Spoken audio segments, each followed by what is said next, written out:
What's up, everybody? Welcome back to another episode of Mark Goes Outside, where your host, Mark, goes outside and does something awesome.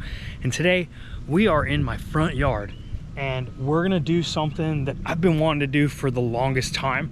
This right here is my beautiful pond in the front yard of my house. We bought this place like 2 years ago, almost 2 years ago now. And I have always wanted to go snorkel in this pond to see what actually lives in here. I have no idea. I know there's some fish. We're gonna go swim around and check it out. I'm gonna take you guys with me. Let's get into it. So before I jump into this pond, I just want to explain something to you guys. So I'm an aquatic ecologist. So I really like ponds, and I used to keep a lot of aquariums and ponds and take care of them for rich people and stuff like that. So I understand how ponds work. And one of the biggest peeves that I have in South Florida, it's you'll see all these neighborhood ponds that are full of these chemicals, right? It's disgusting. It's green, or they put this stuff in there that turns the water blue. And somehow that's supposed to be attractive. It drives me insane. Nobody likes that. Nobody likes the way that looks. What everybody wants is clear water. Look at this water. It is crystal clear. It's beautiful, right? Unfortunately, there's a number of companies out there that take care of ponds, and what they do, they take sort of a band-aid approach. They put chemicals in the pond because the ponds will be either cloudy with algae, right? And so they're oh, we got to get rid of the algae. We'll put these chemicals in there. It'll kill the algae. But then all that happens is that algae just dies. It sinks to the bottom and it starts to decay at the bottom. Eventually, as it decays, it releases all the nutrients back into the water that caused the problem to begin with. And then the whole problem starts again. So they have to come back every month and dump chemicals into your pond. And this pond right here is proof that you don't need to do that. You can find a natural way to fix your pond. So I'm going to show you guys what this pond looked like before, when we just bought the place, and what it looks like now, and how much healthier it is. And I'm going to tell you exactly what I did to get it to where it is right now.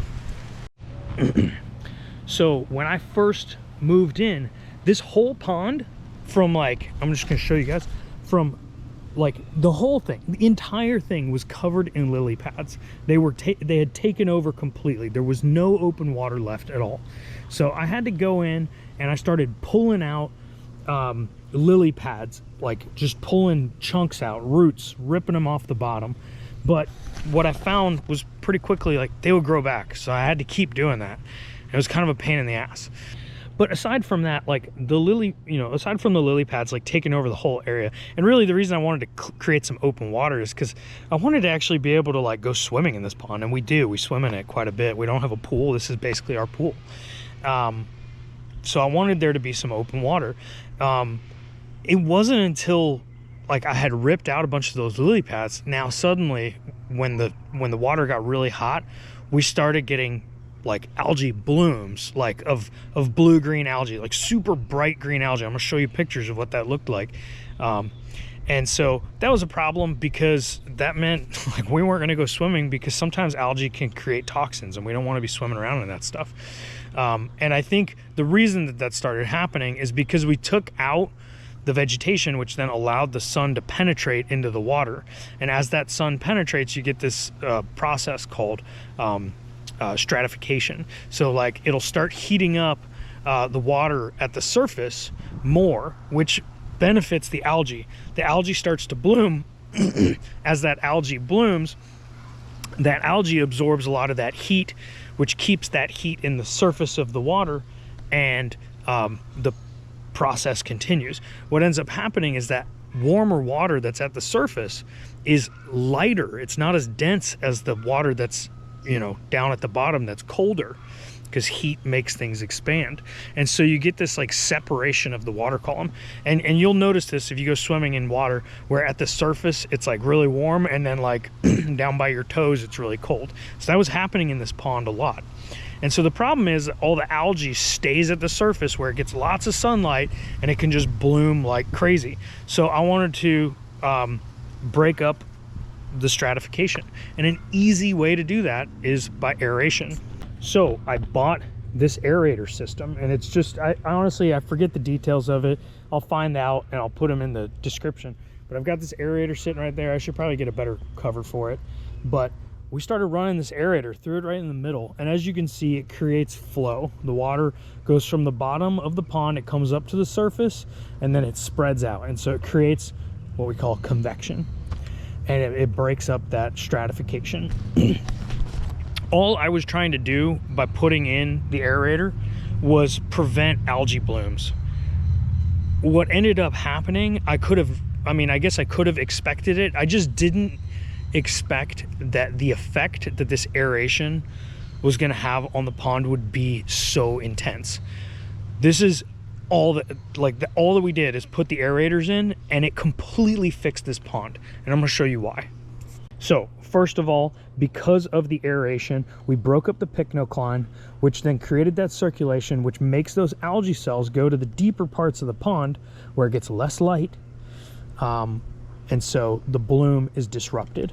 So it prevented the blooming from happening. But what it also did is, because it's creating this outward flow along the surface from the bubbles coming up, it started pushing the lily pads to the sides. And essentially, because lily pads are like a big disc, when that flow was pulling on them, it started to cause their roots to pull out of the ground, because the ground is really soft in the middle. So it actually started clearing the middle of the pond from the lily pads and created all this open space. And now the lily pads are around the outside where the sediments are a little bit stronger and they're able to hold on. And that's perfect, because that's where you want it. That's the littoral zone. That's where you want that vegetation to be. And because you have that vegetation there, that blocks the sunlight. So as the water flows in there and takes those algae cells to those darker areas, it's no longer getting enough light to bloom. So just putting these aerators in there did all of that.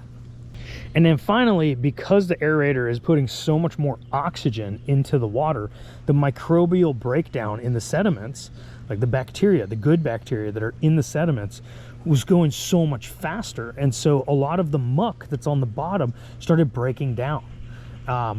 And that microbial bacteria also helps with denitrification, which is a process where basically nitrogen is taken out of the water, it's turned into gas, and it floats to the surface and leaves. So the nutrient load is actually decreasing because of these aerators.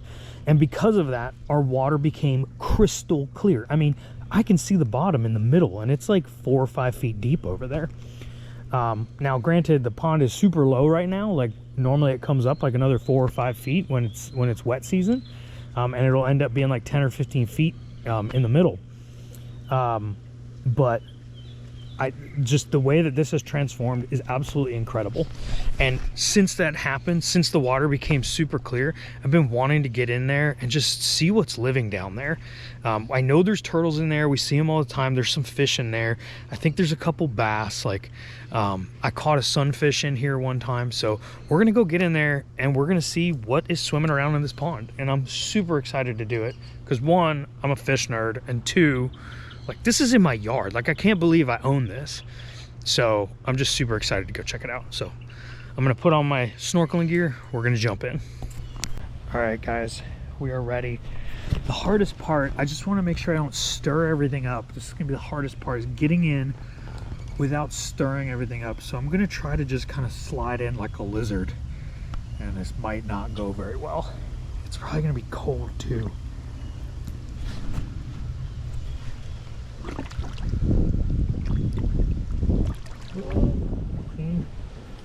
Super salty.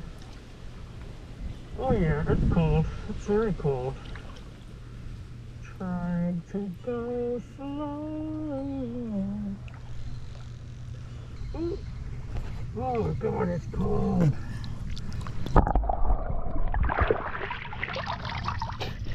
All right, I'm just gonna splash this on myself, make this a little easier. Oh. All right, see, look, there's already a big plume of sediment that I've sent out there. So I just need to slide in across the surface here and leave the sediment alone. All right, here we go.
Well, that was pretty cool.